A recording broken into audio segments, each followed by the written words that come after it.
Hey, this is definitely not a cooking post, but I'm attempting to cook dinner while I record kind of a PSA about massage.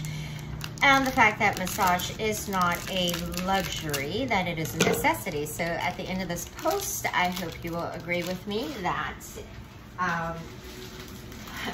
it not only is mandatory, but that you will actually take the action steps to either book a massage or find a way to incorporate massage into your life. I recommend people to book some sort of a formal massage at least once a month, and it's that would just be not the only type of massage. You should get massage however many times or ways that you can. All right, but let's go through the first two things to knock over, which is the more obvious,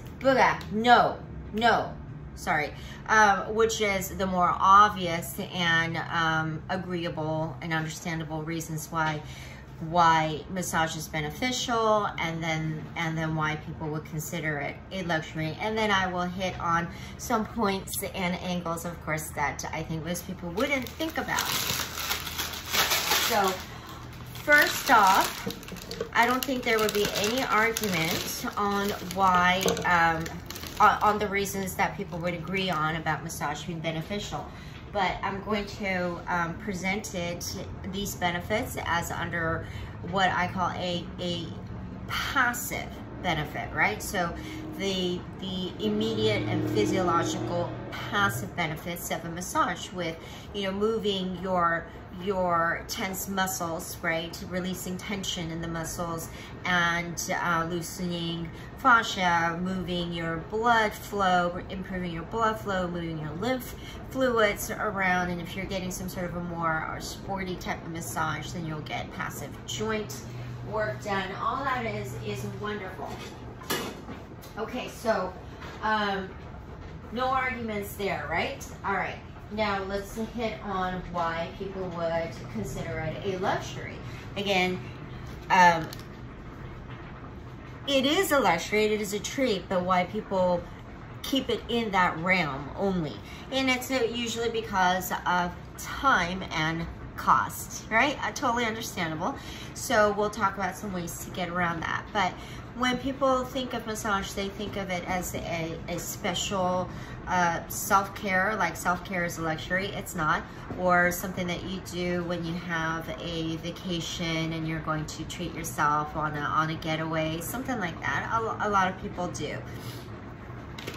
So those are the two reasons why. Now let's hit on some of the reasons why I think way above and beyond. All those are the benefits of massage that we agree on, totally important. But let's hit on why there are benefits above and beyond. Okay, sorry when I move off camera.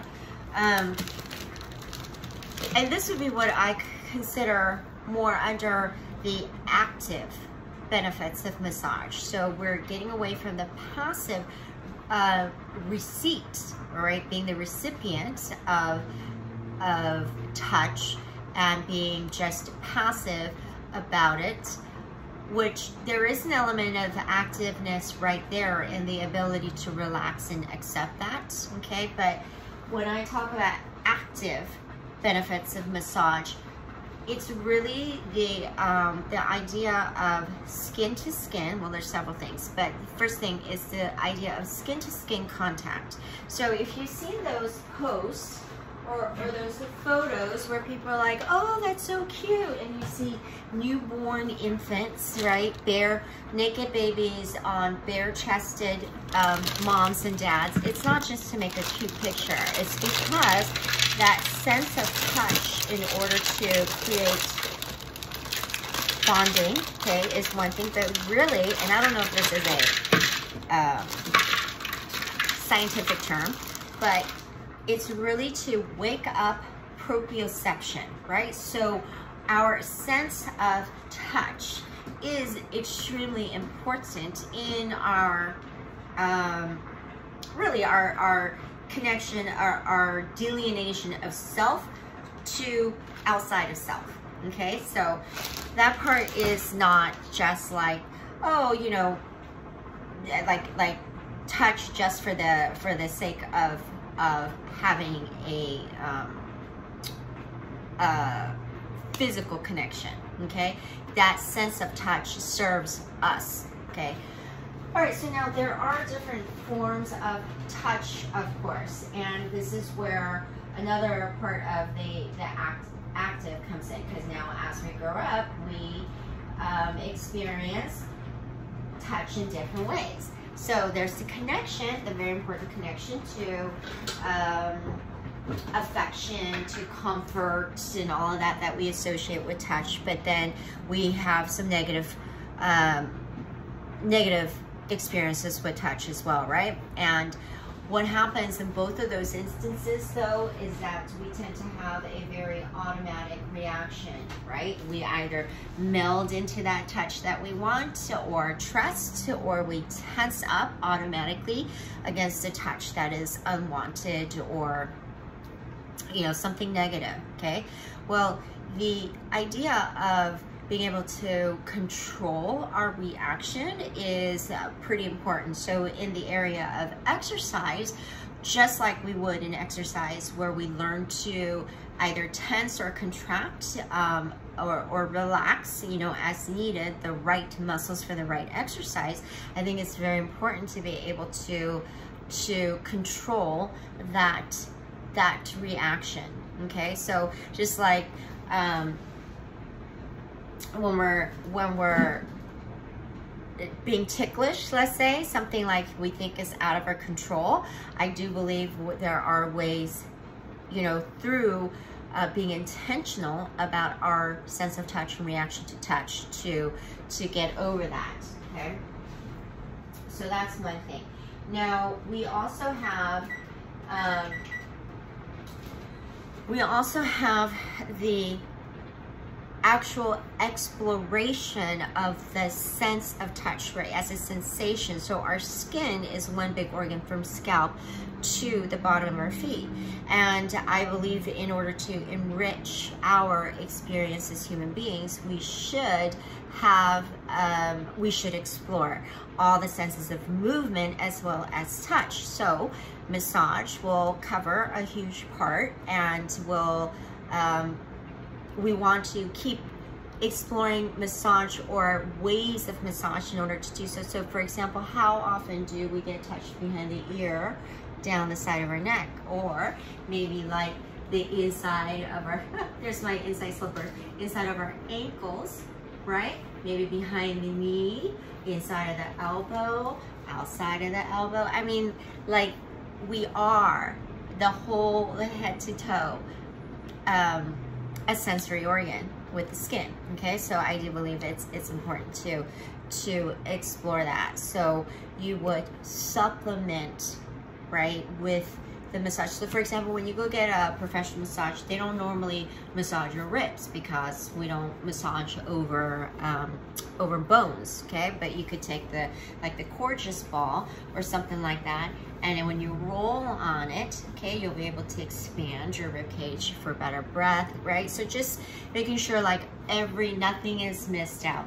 All right, now I know that there's a lot of people who, as partners or in a romantic setting, also give massage, and just like, and that's important, just like every kind of love is important, right? We have romantic love, we have motherly love, we have friendly love, neighborly love, like all the ways of touching and being touched are important. So that is an area that's, you know, definitely great to explore. But while we're at that, okay, so even if it's not in a romantic setting, if you're a caretaker, if you're a parent to a child, whatever, it's really good. Just like exercise is a skill, and we all should learn the way to correctly, you know, exercise for our benefit, we should also learn that it is a skill that we can increase or develop to have a healing touch. So in order to do that, you know, there are actual you know, techniques that are fairly easy for people to learn, even if you're not a professional masseuse, that would, you know, increase our our ability to, to give and receive. So a lot of this also ties into what I call, my philosophy of our physical sphere of influence, right? Which starts with our mind-body connection, the way we hold ourselves, the way we could give and receive touches. It would be also a facet of your physical sphere of influence. Talking about, learning technique versus like a professional, I had this boss like 30 years ago. We were both in finance and accounting, but I found out, and he was a triathlete and everything, and I found out he had he was a certified masseuse, and I thought that was so neat.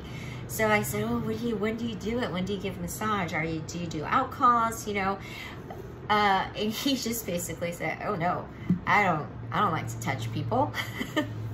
Okay, so I understand there are people who don't like to be touched or like to touch, but it is, and I know there maybe is a point of no return, but I think it's always worth exploring.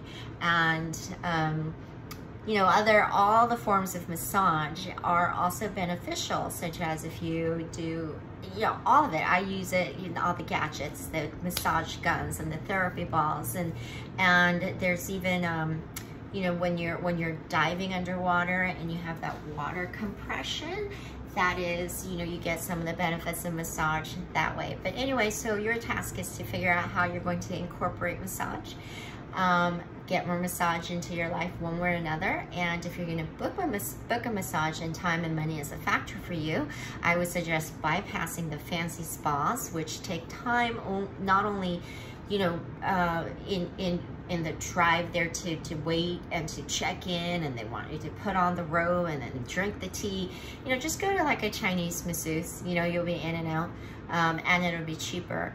But, or get your partner involved, or take a massage course or something. But please, don't overlook the importance of this method of increasing proprioception, getting all the physiological passive benefits of massage that we talked about, as well as increasing self-awareness and exploring, as well as giving, as well as learning to receive.